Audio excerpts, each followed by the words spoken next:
সরল লেখা অধ্যায়ের একটি গুরুত্বপূর্ণ প্রশ্ন এটি।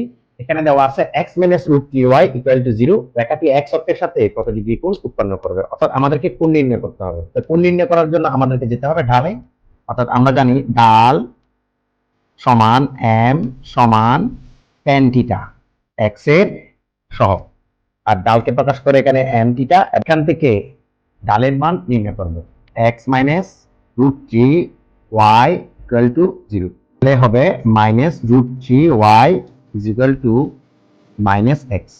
উভয় পক্ষে যদি মাইনাস বাদ যায় এখানে থাকবে 3, তাহলে y সমান হচ্ছে x 1/√3। ঢাল tan থিটা x এর সহগ, এখানে x এর সহগ হচ্ছে 1/√3। এটা সমান আমরা এখানে লিখতে পারি tan ইনভার্স 1/√3। তাহলে এখান থেকে আমরা পাবো tan ইনভার্স 1/√3 হচ্ছে 30 ডিগ্রি। এটি x অক্ষের সাথে 30 ডিগ্রি কোণ উৎপন্ন করবে।